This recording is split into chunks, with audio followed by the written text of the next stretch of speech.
Hey guys, so the topic I chose was the long-term effects of fetal alcohol syndrome. I chose this topic because I want to do pediatric nursing in my future, and I kind of figure this is something that I'm gonna be around while I'm in that field. So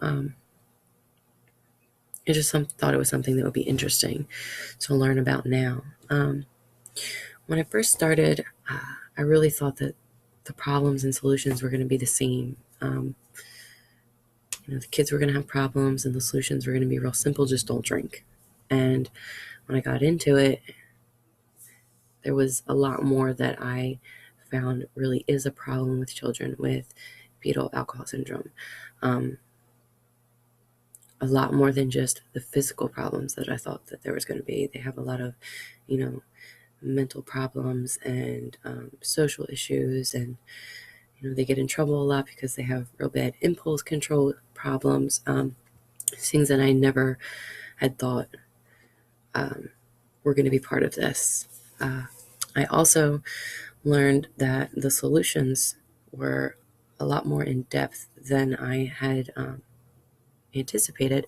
There's a lot of groups out there, communities, and people to really pull together because they have FAS in their family, and they've created these forums and all these different places to go to help with coping and understanding of what is going on in their family, and things like that. And that was pretty neat to learn about. I also found that there are a lot of warning labels on things for pregnant women that I see daily that I never really even took notice to. Like obviously there's the warning label on the alcohol and cigarettes and things like that to tell pregnant women not to do those things so they don't affect their unborn child. I did a lot of my research from Google. I'm a Googler, and it's one of my favorite places to look up anything. So I found a lot of different sites through Google with some really helpful information on FAS.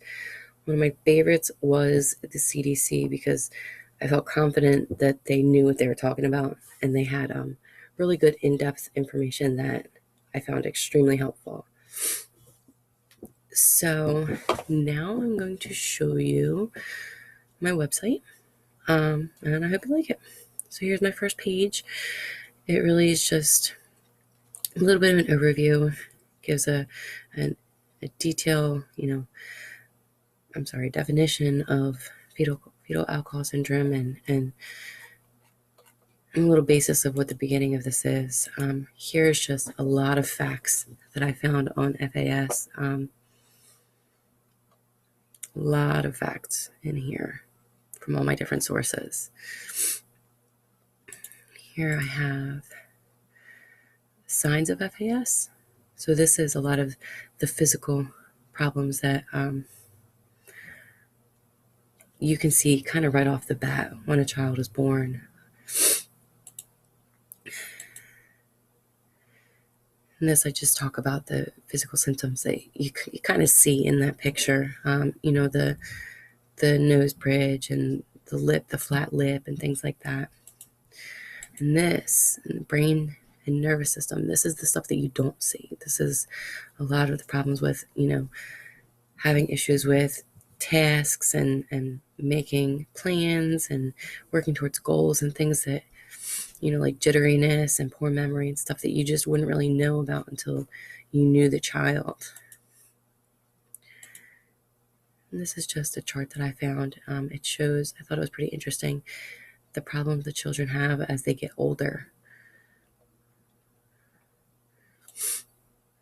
And here I have just a little bit of information about some mental health problems that children with FAS have. And I actually, let me see. Oh, no, that's not here. And here, this is trouble with the law. So a lot of trouble with the law when children with FAS get a little older, as they have a problem with their reasoning and their impulses and things like that. So they tend to get in trouble a lot, unfortunately. Here's another chart that I found. It just shows different prevention methods that have been done for children with FAS. There's a lot of information in here, just factors that have been put out there for reducing FAS in children. Different committees and stuff that have been created to try and stop this from happening. And here's the early intervention techniques. So this is the warning label that is created by Congress to put on alcohol to let women know that they should not drink. And here is this just continued. This is just another chart that it shows the rise in FAS births from 1979 to 1993 is the closest I've gotten to today, but it's a drastic rise.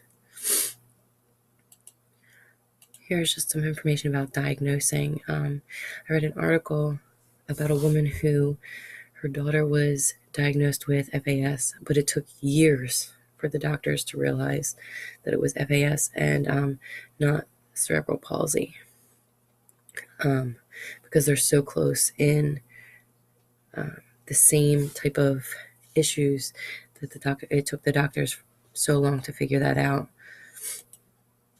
That was pretty interesting to read. Here's just some treatment methods. There's no real treatment for FAS. They just try and do like behavioral therapies and